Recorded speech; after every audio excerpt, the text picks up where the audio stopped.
Alléluia. Bénédictions illimitées. Bénédictions au pluriel. Parce que les bénédictions sont au pluriel. Les bénédictions de l'Éternel sont infiniment variées. Et ce sont des bénédictions spirituelles que Dieu nous donne. C'est une dotation surnaturelle que Dieu met à notre disposition. Et ce matin, nous allons baser notre lecture sur Éphésiens 1. Éphésiens 1, versets 19 à 23, mais nous allons commencer à partir du verset 15. Éphésiens 1, versets 15 à 23. Alléluia, alléluia. Gloire à notre Dieu. Nous allons lire.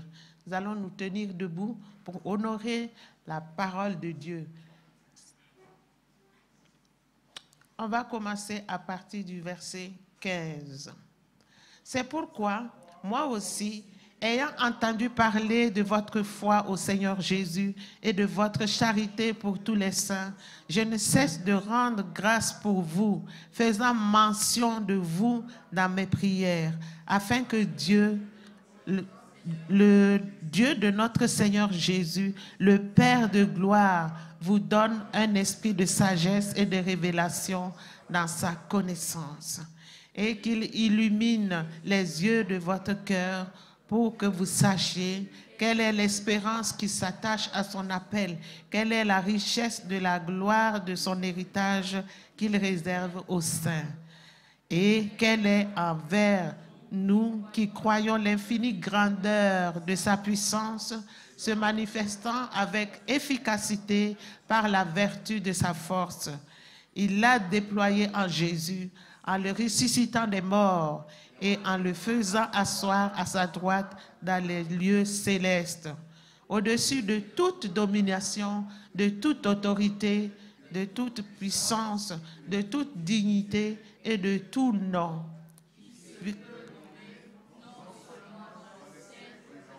Mais encore dans le siècle à venir, il a tout mis sous ses pieds et il a donné pour chef suprême à l'Église, qui est son corps, la plénitude de celui qui remplit tout en tous. Alléluia. Seigneur notre Dieu, je prie pour la méditation de ta parole. Je ne suis rien. Je prie que l'Esprit de Dieu se manifeste. Alléluia. Parle-nous, Seigneur. Nous voulons nous instruire à tes pieds comme Marie. Donne-nous l'intelligence pour comprendre ta parole. Donne-nous surtout la sagesse pour la mettre en pratique. Parle-nous, Seigneur, ce matin, au nom de Jésus-Christ, notre Seigneur. Amen. Vous pouvez vous asseoir. Donc, comme je le disais, le thème de ce mois, c'est de la malédiction à la bénédiction. Nous voyons dans ce texte que nous avons lu, c'est l'apôtre Paul qui s'adresse à l'église d'Éphèse. Il rend d'abord grâce à Dieu. Il rend grâce à Dieu pour ses bienfaits à l'égard de ces chrétiens qui sont à Éphèse. Parce qu'ils ont un bon témoignage. Le témoignage de leur foi et de leur charité envers les saints monte. Et c'est un sujet de joie, un sujet d'allégresse pour l'apôtre Paul. Pour lui, l'objectif est bien atteint. En tout cas, il témoigne de la foi. Donc, ils sont agréables à Dieu. Et ils manifestent la charité envers les saints. L'amour qui est la loi royale, ils sont en train de l'appliquer. C'est-à-dire le commandement qui dit « aime ton prochain comme toi-même ». Dans cette église, il y a cet amour. Alléluia. Et à côté de cela, il est en train de prier. Non seulement il est content, mais il prie. Il prie pour cette église, pour qu'il soit de plus en plus éclairé. L'éclairage, afin qu'ils voient la grandeur de l'espérance attachée à l'appel de Dieu dans leur vie. Parce que Dieu a un appel particulier pour eux. Et il voudrait que le Seigneur les éclaire pour qu'ils voient la grandeur de l'espérance qui est attachée à cet appel. Et il prie aussi pour qu'ils voient, pour que cette Église voie la grandeur de Jésus-Christ. dans leur vie, qu'ils reçoivent et qu'ils croissent en esprit de sagesse et de révélation. Ils doivent recevoir la sagesse, en plus, recevoir la révélation. Non seulement la recevoir, mais que ce qu'ils vont recevoir grandisse, croisse, ne soit pas stagnante ou disparaître. Ils veulent voir la croissance de la sagesse et de la révélation dans la vie de ces chrétiens à Éphèse. Et ce matin, j'ai un message d'espoir pour quelqu'un au milieu de nous. Un message d'espoir pour quelqu'un qui est anxieux. Un message d'espoir pour quelqu'un qui est troublé par ce que l'on qualifie de malédiction transgénérationnelle ou de malédiction héréditaire. Ça te trouble. Ça te trouble ce matin. Tu as l'esprit troublé à cause de la malédiction héréditaire. Tu as hérité d'une malédiction et cela te trouble. Tu te trouves assujetti ce matin à une malédiction dont tu n'es même pas l'origine. Tu n'étais pas là, tu n'étais pas l'auteur, mais tu subis la malédiction. Est-ce qu'il s'agit de la maladie? C'est toi seul qui peux répondre. Est-ce qu'il s'agit du risque très élevé de mort prématurée? Parce que dans certaines familles, à un certain âge, on ne dépasse pas. Il y a certaines personnes qui ne dépassent pas 30 ans. Dans d'autres familles, c'est 40 ans. Donc, tu es anxieux parce que tu vois l'âge approcher et puis tu te demandes, est-ce que toi aussi tu vas mourir? Est-ce l'échec? L'échec? Est-ce que tu connais l'échec? Dans votre famille, c'est l'échec. Ça se transmet de génération en génération. Alléluia. Est-ce le divorce? Est-ce le divorce? Est-ce le célibat forcé? Parce que dans votre famille, c'est le célibat. De célibat en célibat. Dans votre famille, personne ne se marie. Et quand vous essayez aussi, c'est l'échec. Ça se résulte par l'échec. Ça se résulte par ramasse tes affaires et puis tu t'en vas. Je n'ai pas besoin de toi. Il y a certaines personnes, dans leur famille, c'est comme ça. Et la liste continue. Tu peux ajouter ce qui te fait souffrir dans cette liste. Tes parents ont mangé des raisins verts et tes dents se trouvent agacées. Tu n'as pas mangé le raisin vert, ce sont tes parents ou tes aïeux, mais tu te trouves là aujourd'hui avec des dents agacées. Tu n'arrives plus à manger quelque chose de solide parce que les dents sont agacées. Est-ce qu'il vous est arrivé déjà avoir des dents agacées? Manger quelque chose d'acide? Quand tu manges beaucoup d'acidité après tes dents là, c'est dur.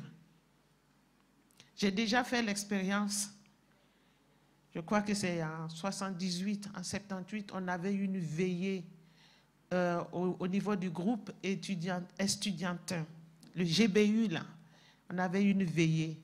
Et moi, je me suis amusée à mâcher du chewing-gum toute la nuit pour rester éveillée. Mais je ne savais pas que ça allait avoir des conséquences. Le lendemain, je ne pouvais plus rien manger parce que ma mâchoire était fatiguée. C'était douloureux. Le fait de faire comme ça, ce n'était même plus possible. J'ai dit, mais qu'est-ce qui se passe? Et j'ai réfléchi, c'est parce que j'ai trop sollicité ma mâchoire. Donc, vous voyez, les raisins verts qu'ont mangé les parents se répercutent sur les enfants. Ils ont leurs dents agacées. C'est-à-dire que tu n'es pas au courant de ce qui s'est passé, mais la malédiction qui était sur tes parents, tes grands-parents, arrière-grands-parents, tombe sur toi parce que ça se transmet de génération en génération. Et tu as peur que cela tombe sur tes enfants et que ça continue. Mais ce matin, je prie comme l'apôtre Paul que tu sois éclairé, que tu vois la grandeur de ton appel et la grandeur de Jésus-Christ qui est en toi. Je prie comme l'apôtre Paul, que tu expérimentes la puissance de Dieu qui mettra fin à ce qui est supposé inarrêtable, ce qui est supposé permanent. En faisant mes recherches, j'ai vu que quand une parole est sortie de malédiction pour faire du tort à quelqu'un dans le monde des ténèbres, quand la parole est sortie, on ne peut plus l'arrêter. La malédiction court, on ne peut plus rien. Même ceux qui font dans les pratiques mystiques et tout, même s'ils essayent d'arrêter la malédiction, c'est inarrêtable.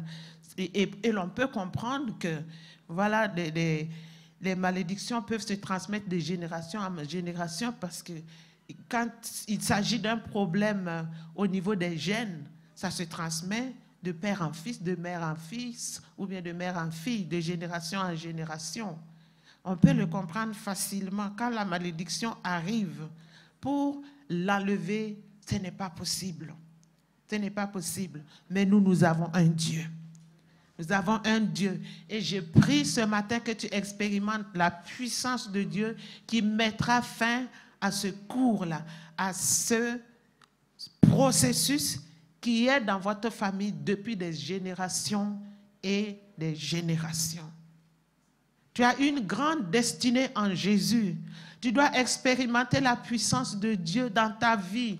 Et si la malédiction est présente dans ta lignée depuis des générations, elle va prendre fin aujourd'hui. Alléluia. Peut-être que tu te retrouves dans une des situations que je vais citer, parce que je vais donner la source des malédictions. Écoutez très bien, peut-être que tu vas te retrouver dedans. Mais elle prendra fin aujourd'hui. Tu seras la dernière personne de ta lignée, de votre lignée, à vivre cette malédiction. Gloire à notre Dieu. Elle n'atteindra pas tes enfants. N'en parlons pas tes petits-enfants, car tu vas expérimenter la gloire de Dieu ce matin. La puissance de Dieu est là. Il y a une réserve inépuisable de richesses, un héritage glorieux qui t'est destiné. Et tu vas le découvrir ce matin. Tu vas repartir à la maison, déchargé, libéré. Tu vas voir que tout cela a pris fin parce qu'il y a un Dieu dans le ciel qui vit. Et nous allons voir les sources des malédictions. Qu'est-ce qui peut amener la malédiction que tu es en train de subir dans ta vie? La malédiction qu'il y a dans ta famille depuis des générations en génération.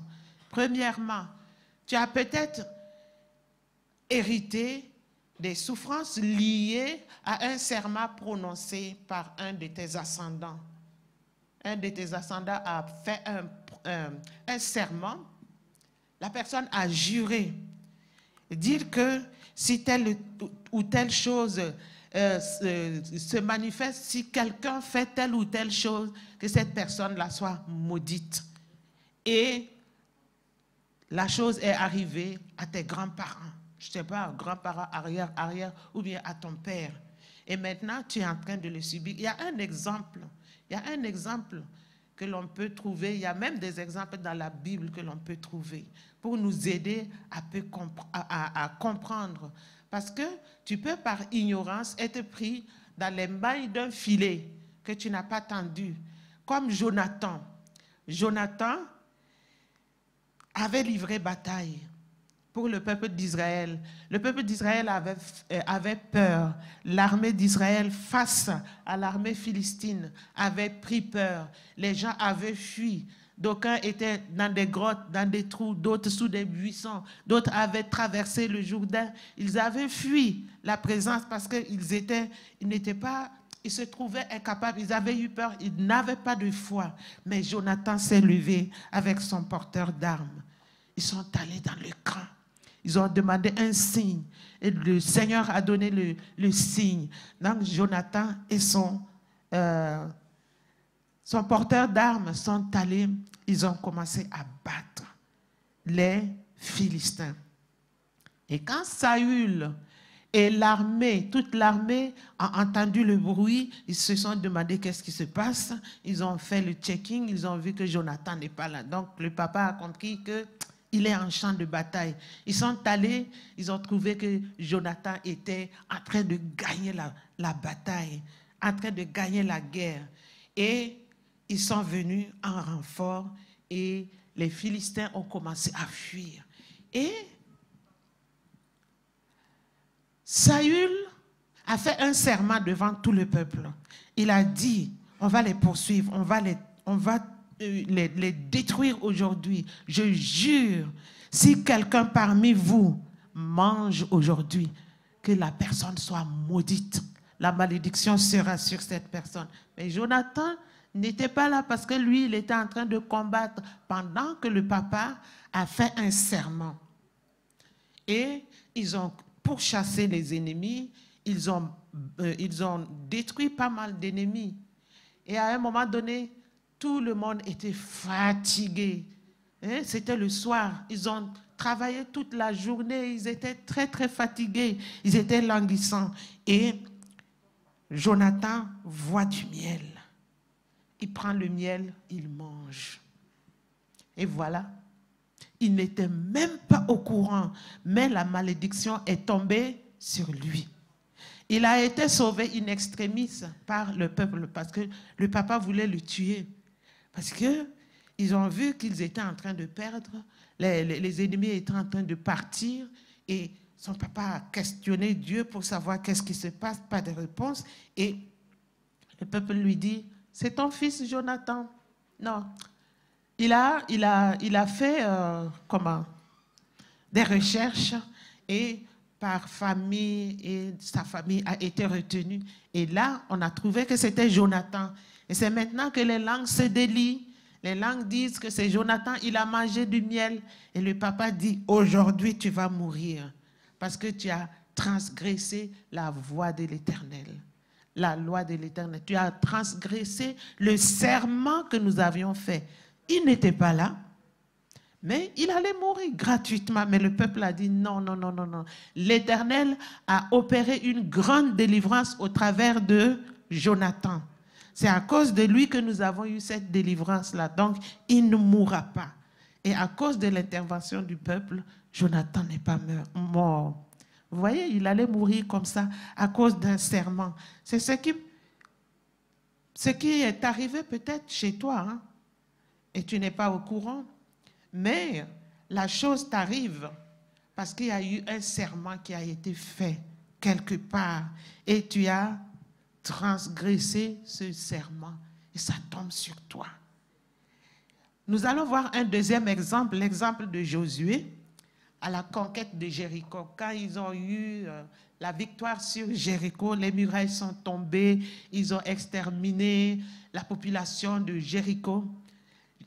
Josué a maudit Jéricho.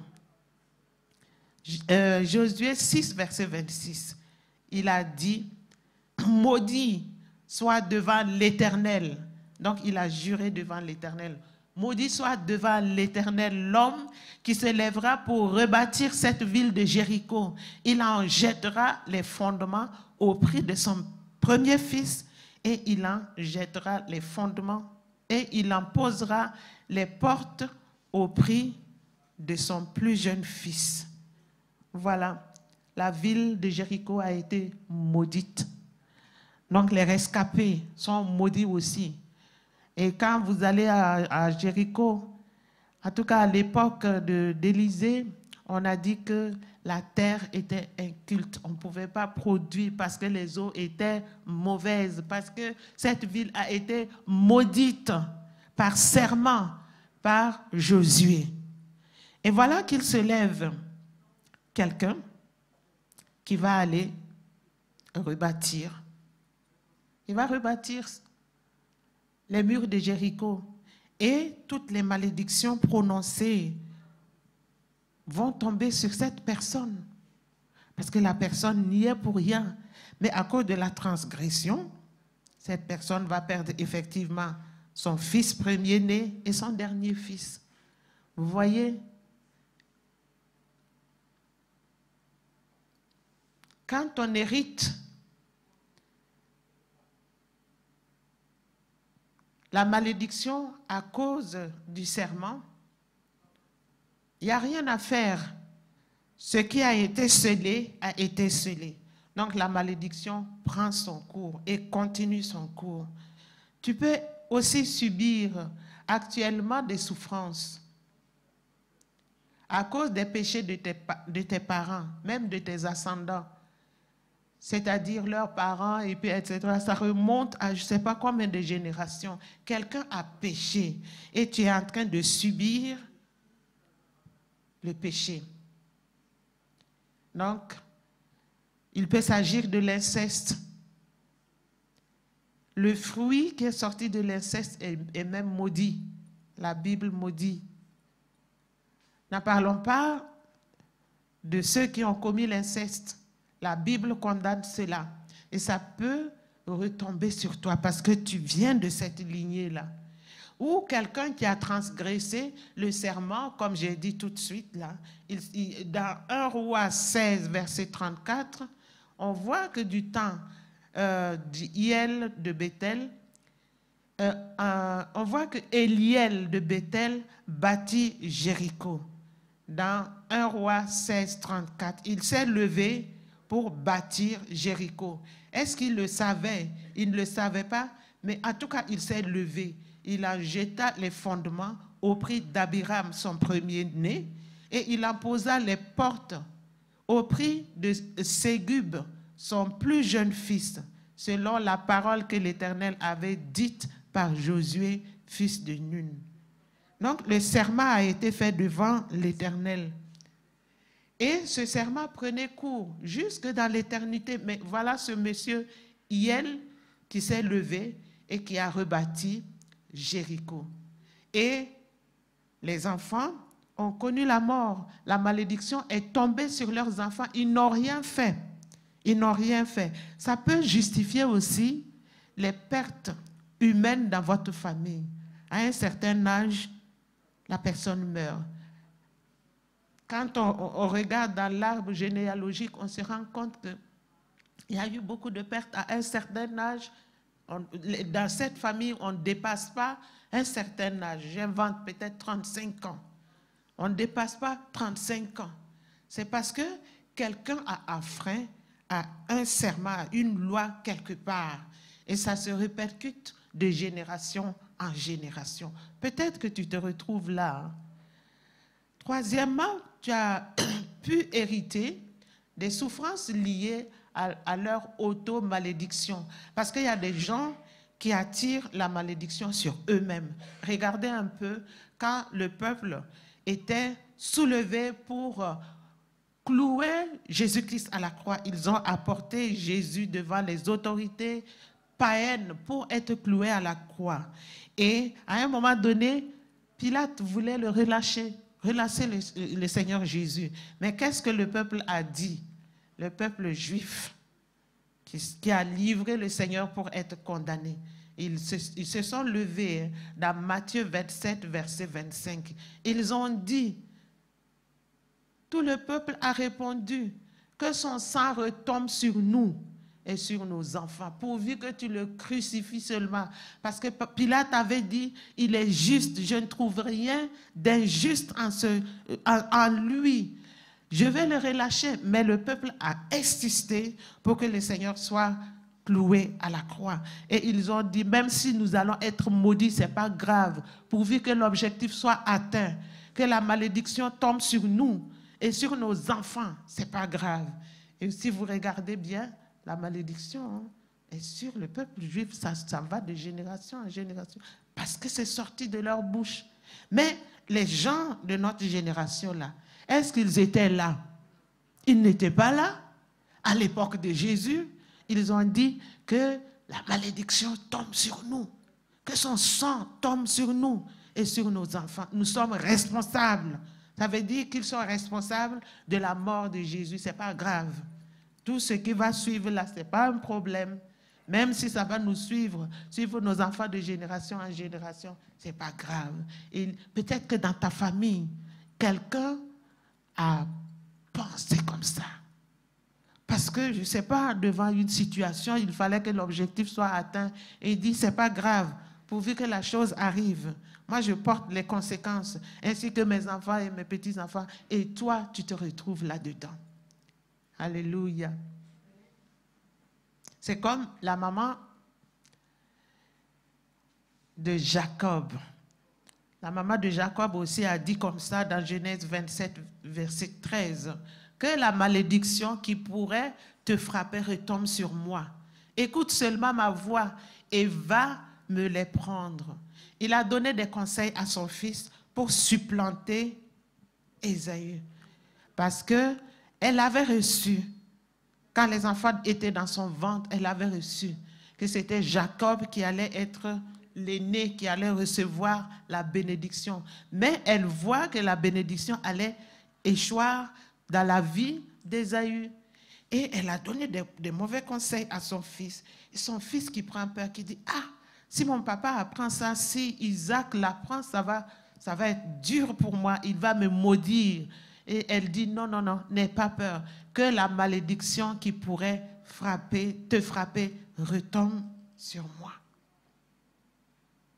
Écoute seulement ma voix et va chercher le chevreau. Je vais préparer le mets, tu vas aller donner à ton papa. Comme ça, il va manger et il va te bénir. Pourvu que ça soit atteint, l'objectif soit atteint. Le reste, là, ce n'est pas un problème. Et vous voyez, elle est morte sans revoir son fils Jacob parce qu'à un moment donné, Jacob a fui pour sauver sa vie. Et il est resté là-bas, il a évolué là-bas sans sa chère maman. Lui qui était l'enfant pourri, l'enfant gâté, il a évolué. Quand il est revenu de chez Laban, sa maman n'existait plus, sa maman n'était plus là. Et quelle angoisse, quel problème n'a-t-il pas eu parce qu'il a usurpé son frère. Vous voyez la malédiction. On n'est même pas la cause, on n'était pas à l'origine, mais ça retombe sur nous.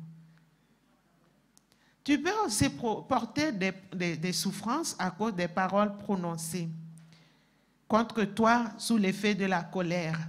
Il arrive que les parents, sous l'effet de la colère, prononcent des paroles de malédiction sur leurs enfants. On ne dirait même pas que les enfants sont sortis de leur sein.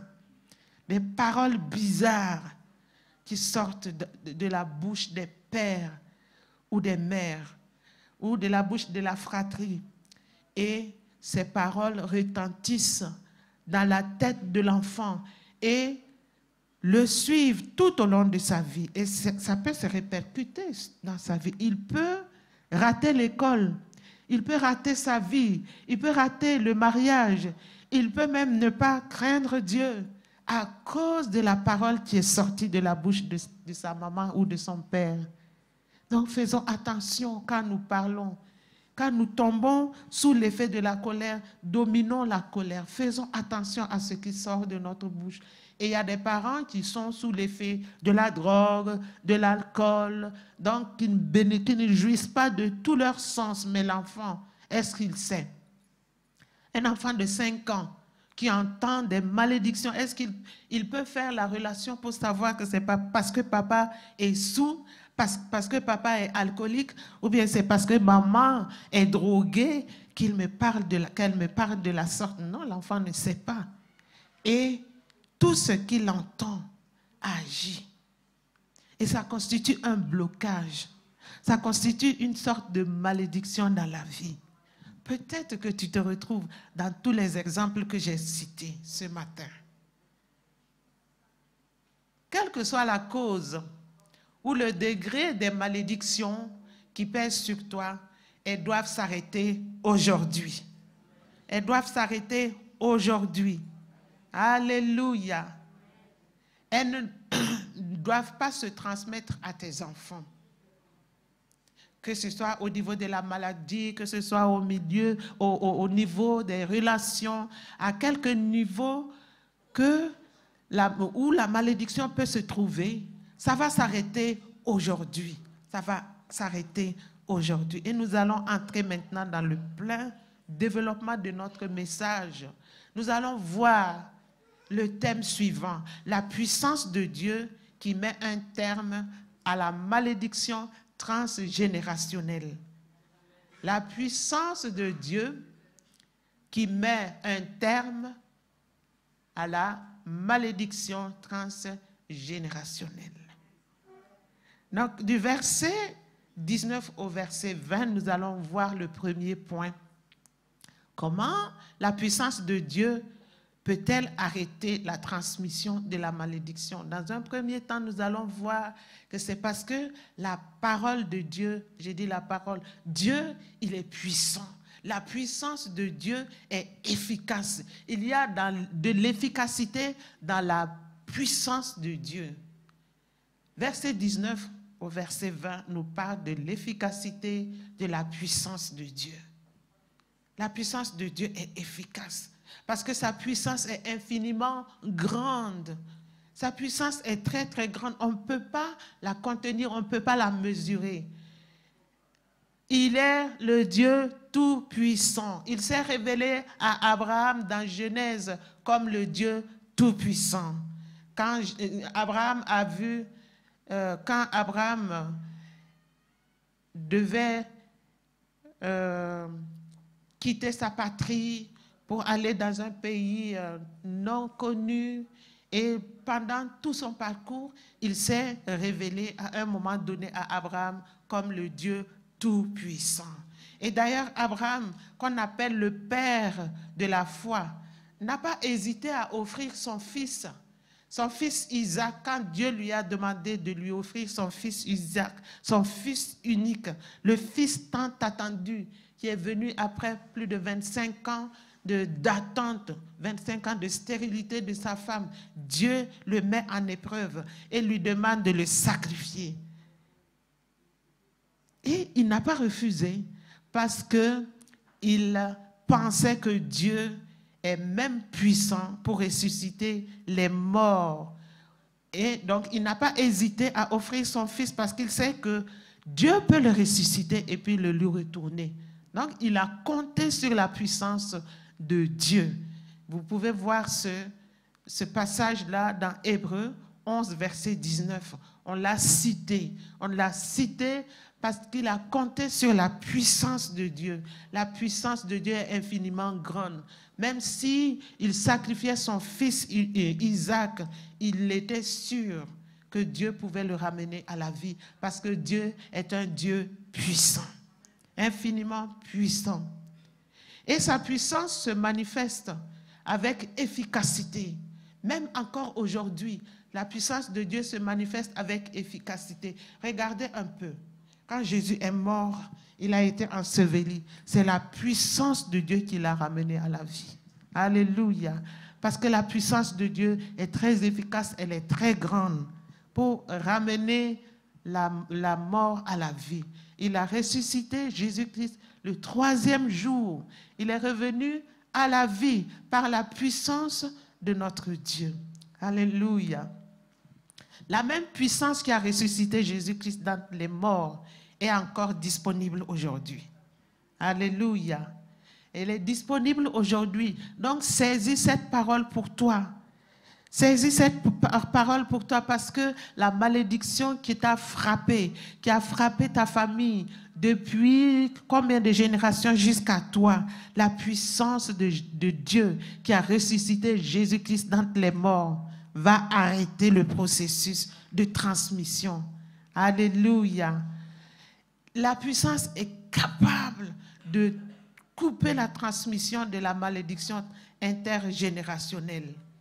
Pense un peu au plus grand miracle que Dieu a opéré dans ta vie. Qui peut me dire le plus grand miracle que nous avons connu tous? Oui? La conversion. Voilà. Si Dieu a été capable de te ramener à la vie, toi qui étais mort spirituellement, il t'a ressuscité aussi comme Jésus-Christ a été ressuscité. Il t'a ramené à la vie. Il t'a introduit dans la vie spirituelle, dans la vie éternelle. Tu es né de nouveau un jour. Ça, c'est par la puissance du Saint-Esprit. La puissance de Dieu qui est manifeste. Et cette puissance qui t'a amenée à la conversion? Est-ce qu'elle est incapable d'arrêter la transmission de la malédiction? Non, hein? Quelle que soit la souffrance que tu connais aujourd'hui, la même puissance est disponible pour te délivrer. Il faut saisir cette parole par la foi et donner gloire à notre Dieu qui fait encore des miracles. Il fait encore des miracles. La malédiction n'est rien devant lui. En tout cas, convertir quelqu'un, changer quelqu'un, c'est la partie la plus dure, mais le Seigneur arrive à le faire. Donc ce n'est pas la malédiction qui va résister devant le trône de Dieu. Cette puissance, non seulement elle a ressuscité le Seigneur d'entre les morts, mais cette puissance l'a fait asseoir dans les lieux célestes en position d'autorité. Jésus-Christ, il était mort, il est revenu à la vie, mais Dieu l'a positionné. Et il fallait une grande puissance pour la positionner, pour le positionner. Il occupe une position de pouvoir, d'autorité, parce que tout pouvoir lui a été donné dans les cieux, sur la terre, sous la terre. Il domine sur tout. Donc, il domine aussi sur ta situation. Il domine sur la malédiction qui se transmet de père en fils, la malédiction intergénérationnelle. Le Seigneur domine sur elle. Donc, ça va finir aujourd'hui. La manifestation de la puissance de Dieu va se voir dans ta vie aujourd'hui. Alléluia, alléluia, alléluia. Le Seigneur a été ramené à la vie. Et toi aussi, tu as été ramené à la vie. Et le Seigneur a été assis en position d'autorité et il a donné aussi cette autorité à l'Église. Tout ce que le Seigneur reçoit, il donne aussi à ses enfants. Il donne ce qu'il reçoit à l'Église. Donc nous sommes dotés aussi de cette puissance. Nous pouvons mettre fin à tout ce qui nous dérange parce que nous avons la même autorité que le Seigneur. Alléluia. Et nous pouvons proclamer les paroles qui sortent de notre bouche ont une autorité, ont une puissance pour arrêter aujourd'hui la malédiction transgénérationnelle. Alléluia.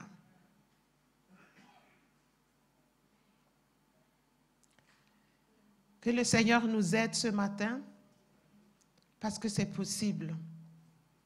Rien n'est impossible à notre Dieu. Rien n'est impossible à notre Dieu. On a vu des occasions de personnes qui sont guéries de maladies. Par exemple, la drépanocytose. La drépanocytose, c'est une maladie incurable. Il faut un traitement symptomatique. On soigne seulement les signes, mais on ne peut pas soigner la cause parce que c'est une maladie génétique et impossible. Mais la puissance de Dieu a guéri des gens. Ils ont été faire le contrôle sanguin. Ils ont vu que leur hémoglobine a une forme normale, AA. Et tous les signes, toutes les souffrances, toutes les douleurs ont disparu. Parce que Dieu agit encore aujourd'hui. Il est tout puissant. Alléluia. Lui qui a ressuscité des morts, Lazare, ne le fera-t-il pas? Dans ton cas, crois simplement et tu verras la gloire de Dieu. Crois simplement et tu verras la gloire de Dieu. Et confesse-le de ta bouche. Dis qu'à partir d'aujourd'hui, cette maladie qui me frappe, ou bien cette situation qui persiste et qui signe dans notre famille, prendra fin. Dans notre famille, on ne se marie pas, mais moi je vais me marier. Dans notre famille, on n'a pas d'enfants, mais moi j'aurai d'enfants. Yes. Quand l'enfant vient au monde au bout de quelque temps, l'enfant meurt. Dans certaines familles, c'est comme ça. Je connais une dame, même quand j'étais petite, je ne sais pas pourquoi, des personnes à qui on devait du respect se confier à moi. Jusqu'à présent, je ne comprends pas. La personne me dit, tu ne peux pas t'imaginer la souffrance que j'ai dû porter. J'ai accouché 10 fois. Et tu connais le nombre d'enfants. Il me reste 3. Quand moi j'accouche, c'est pour enterrer. L'enfant arrive, c'est pour qu'on l'enterre. L'enfant arrive, c'est pour qu'on l'enterre.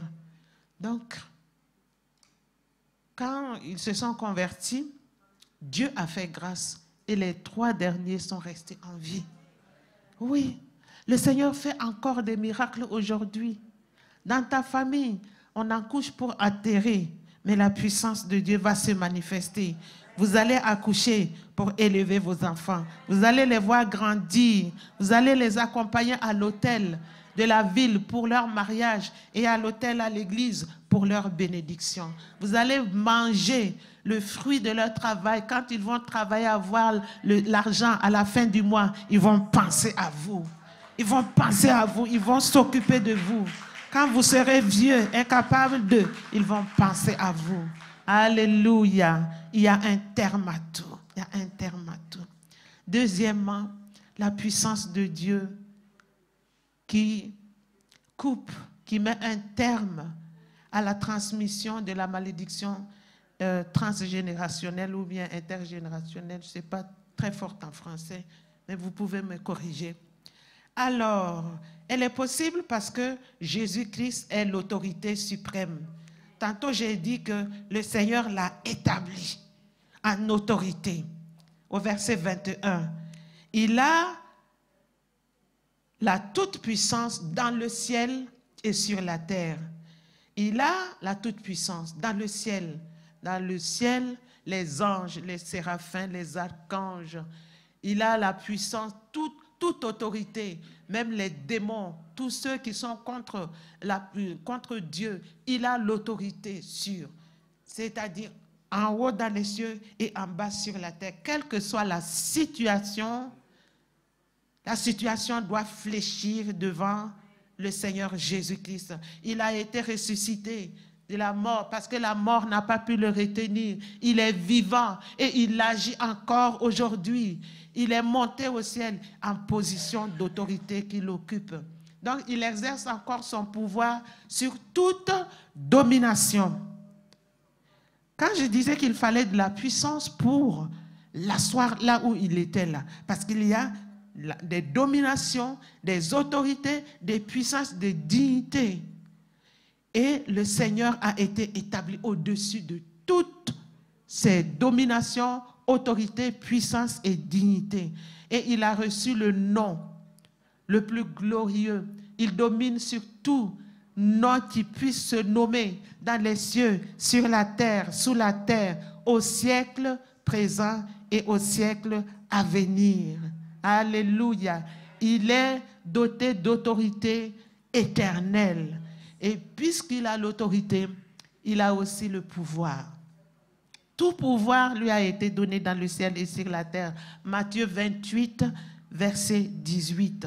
Donc, toutes choses lui sont soumises. Il a la puissance et l'autorité qu'il nous a léguées pour ordonner la fin de ces malédictions. Le Saint-Esprit du Seigneur est sur nous. Ésaïe 61 l'a dit.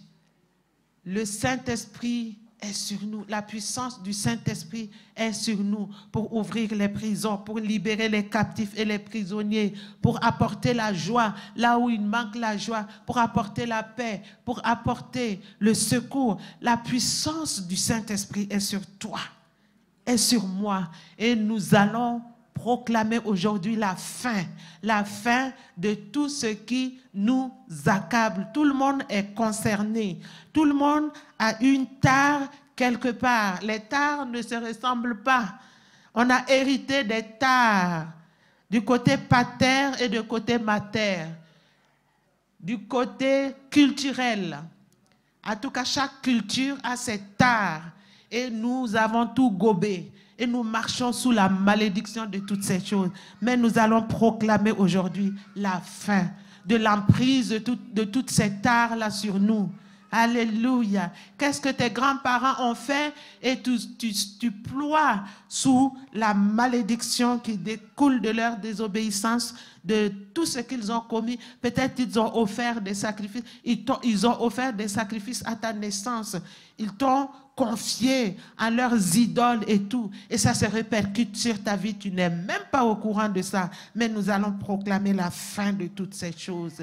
Alléluia. Nous allons nous lever debout. Nous allons nous mettre debout plutôt. Nous allons nous tenir debout et nous allons proclamer que Jésus-Christ est Seigneur. Nous allons proclamer l'efficacité de la puissance de Dieu dans notre vie. La puissance qui est infiniment grande, qui se manifeste avec efficacité encore aujourd'hui. Encore aujourd'hui. Ne repars pas avec tes fardeaux. Ne repars pas avec tes liens. Ne repars pas avec la malédiction. Ne te laisse plus ployer sous ta malédiction.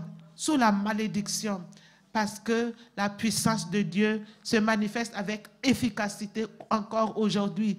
Pense à la résurrection de notre Seigneur Jésus. Pense à la conversion.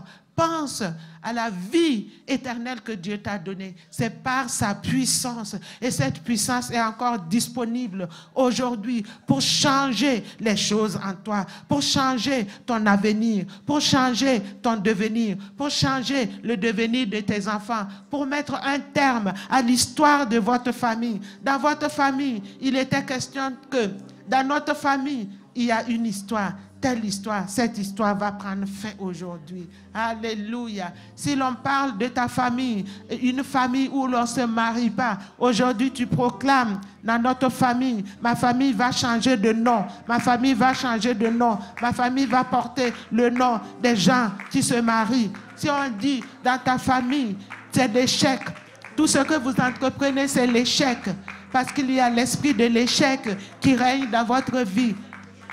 Il y a les démons de l'échec qui règnent dans votre vie, qui empêchent que vous réussissiez. Tout ce que vous entreprenez, tous vos efforts sont vains parce que les démons agissent. Ils ont eu le libre cours d'agir dans votre famille et votre famille est réputée pour les échecs. Aujourd'hui, ça prend fin parce que la puissance de Dieu est là. Elle est efficace, elle est agissante encore aujourd'hui. La même puissance qui a ressuscité notre Seigneur Jésus d'entre les morts est là pour agir, pour mettre terme à ce nom. Votre nom va changer. Votre nom va changer. Peut-être que dans votre vie, dans votre famille, vous êtes condamné. Vous êtes condamné à vivre une vie de médiocrité. Une vie de médiocrité. Votre histoire va changer. Votre histoire va changer. Votre histoire va changer. Dans votre famille, vous êtes réputé pour famille de menteurs. Parce que papa ment, son papa a menti, son grand-papa a menti. Et vous, ça se transmet de génération en génération, où on vous qualifie de famille de voleurs. Parce que vous êtes réputé pour le vol. Dans votre famille, vous respirez par le mensonge. Et on vous donne un nom. Votre nom va changer aujourd'hui. Parce que la puissance de Dieu est efficace pour changer le cours de votre événement, de votre existence. La puissance de Dieu est sans limite. La puissance de Dieu est grande. Quelle que soit l'origine de ta malédiction, quel que soit le nom de la malédiction, elle va partir aujourd'hui. Ne te tais pas. Chasse-la au nom de Jésus. Ordonne que ça s'arrête. Ordonne que ça s'arrête. Ordonne que ça s'arrête. Dans votre famille, les gens meurent par accident parce que le démon de la mort est là pour vous tuer par les accidents. Vous faites tout, mais c'est inévitable. Aujourd'hui, c'est possible. La puissance de Dieu est là pour détruire l'esprit d'accident, le démon des accidents, le démon de mort qui apporte la mort prématurée dans votre famille. Tu vivras longtemps et tu raconteras la gloire de l'Éternel. Tu vas voir tes enfants, les enfants de tes enfants et les petits-enfants de tes enfants. tu vas les porter, tu vas les bénir. Ils vont te bénir, ils vont s'occuper de toi parce qu'il y a un Dieu dans les cieux qui règne d'éternité en éternité. Il ne change pas, il ne change pas. Ce qu'il a fait hier, il le fait aujourd'hui. Ce qu'il a fait pour Pierre, il le fera pour toi. Crois seulement et tu verras la gloire de Dieu. Alléluia, alléluia. Dans votre famille, tous ceux qui entreprennent dans les affaires échouent, mais à partir de toi, tu vas réussir. Alléluia, alléluia. Priez, priez, priez. Liez, liez l'homme fort. Détruisez, proclamez votre victoire. Proclamez votre victoire. Proclamez votre victoire en Jésus. Jésus-Christ, il est ressuscité. Il est mort pour nous. Il est ressuscité. Il est monté auprès du Père. Il a été établi en position d'autorité et il agit. Il agit encore aujourd'hui. Au travers de son Église, il agit encore. Il guérit des malades. Il ressuscite des morts. Il ouvre les prisons. Il répand l'esprit de foi. Il répand l'esprit. Il donne l'esprit avec abondance. Il agit encore aujourd'hui. Il ordonne à la mer de se taire et la mer se tait. Il ordonne au flot de la mer de s'arrêter et il s'arrête. Il ordonne et la chose arrive. Et il t'a donné le même pouvoir. C'est pour cela, ne t'étais pas.